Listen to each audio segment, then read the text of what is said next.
اردو زبان و ادب 19ویں صدی میں عزیز طلبہ 1801 تک حالات بہت حد تک بدل گئے تھے. انگریز فارملی اگر ہم بات کریں تو 1857 کے بعد پورے بر صغیر پر قابض ہوئے تھے، لیکن حقیقت یہ ہے کہ جب 1800 میں انگریز دہلی میں داخل ہو گئے تھے تو اس وقت مغلیہ فرما روا کا اختیار جو تھا وہ پریکٹیکلی لال قلعے تک محدود ہو گیا تھا. اگر اسی طرح سے ہم لوگ ادبی تناظر کی بات کریں تو میر سودا کے عہد کے بعد اردو شاعری اور کافی حد تک فورٹ ولیم کالج کے بعد اردو نثر اپنے پاؤں پر کھڑی ہو گئی تھی. ظاہر ہے کہ ہر طرف شاعری بھی ہو رہی تھی اور ہر طرف نثر بھی ہو رہی تھی. لہٰذا اگر ہم لوگ 19ویں صدی کی اردو شاعری اور اردو نثر کی بات کریں تو ہمیں دونوں کو الگ الگ دیکھنا ہوگا. سب سے پہلے ہم بات کرتے ہیں شعری روایت کے حوالے سے. 19ویں صدی کے پس منظر میں شعری روایت میں عزیز طلبہ ہمارے سامنے آتا ہے دہلوی دبستان یعنی میر سودا کا دور اور ان کے ہم اثر. میر سودا ظاہر ہے کہ ہم نے گزشتہ موضوع میں پڑھا کہ میر سودا کا دور اردو شاعری کا عہد زرین تھا، اور اسی طرح سے 19ویں صدی میں اگر ہم لوگ پس منظر کے طور پر دیکھیں تو دہلوی دبستان کے مقابلے میں ہمارے سامنے آتا ہے لکھنوی دبستان اور اس کے شاعر اس کے دور یعنی مصحفی و انشاء کے ہم اثر.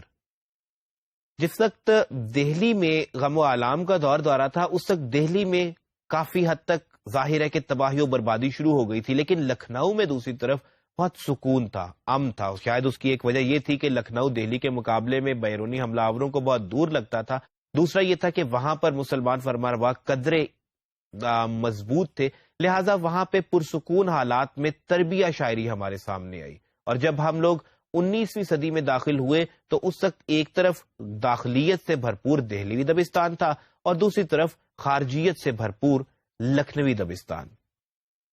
اگر ہم لوگ 19ویں صدی کی سب سے بڑی شناخت، سب سے اہم ترین شناخت کی بات کریں عزیز طلبہ تو وہ ہے غالب و مومن کا دور.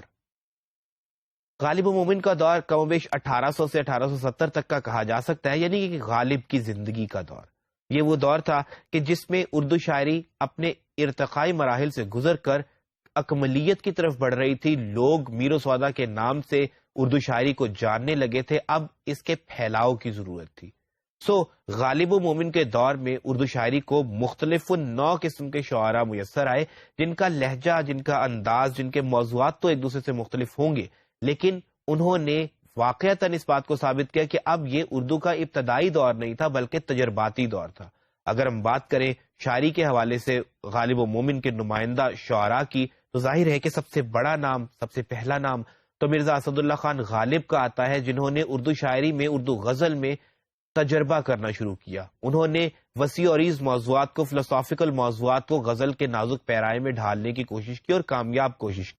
پھر ان کے بعد مومن خان مومن کہ جنہوں نے زبان دانی کا ثبوت دیا، محاورے کے ساتھ جنہوں نے کھلواڑ کیا اور ایسا کھلواڑ کیا، اور یوں کہہ لیجئے کہ ابہام یا اوہام کا ایسا بہترین امتزاج ہمارے سامنے پیش کیا کہ کوئی بھی شعر 2 الفاظ سے، 2 معنی سے کم مطلب رکھتا ہی نہیں تھا. اسی طرح سے اگر ہم لوگ قصیدے کی بات کریں تو شیخ ابراہیم ذوق، وہ نام جو میر سودا کے دور میں مرزا رفیع سودا کے بعد لیا جا سکتا ہے قصیدے کے اعتبار سے، وہ یقیناً شیخ ابراہیم ذوق کا تھا. ان کے علاوہ اگر ہم بات کریں تو ایک نحیف لیکن معتبر آواز بہادر شاہ ظفر کی ہے، یعنی آخری مغلیہ فرما روا جو یہ بھی جانتا تھا کہ اس کے بعد شاید چراغوں میں روشنی نہیں رہے گی. اس نے ادراک اس کو اس بات کا ہو گیا تھا، اور ساتھ ہی ساتھ وہ یہ بھی جانتا تھا کہ وہ ایک ایسے عظیم دور کا حصہ ہے جب اردو اپنے ترقیاتی مراحل سے گزر رہی ہے. اسی دور میں ایک اور نام ہے عزیز طلبہ نواب مصطفیٰ خان شیفتہ کا. یہ وہ نام ہے جس نے اپنے انداز میں روایت اور جدیدیت کو تھامے رکھا اور اردو کی شعری روایت آگے بڑھی. اگر ہم لوگ نثر کے میدان میں بات کریں عزیز طلبہ تو ایک تحریک ہے علی گڑھ تحریک، جس میں اردو نظم و نثر دونوں کے حوالے سے بہت کام کیا، لیکن اس کی اصل پہچان نثر بنتی ہے.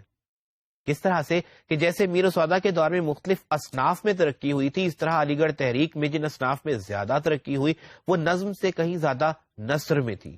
یعنی اگر ہم بات کریں تو سر سید کے دور میں مضمون نویسی کا آغاز ہوا. سر سید نے بتاتے خود مضمون نویسی کی. خواجہ الطاف حسین حالی نے نہ صرف شعری اصلاحات پر کام کیا بلکہ ادبی تنقید کا باقاعدہ آغاز بھی حالی ہی سے ہوتا ہے.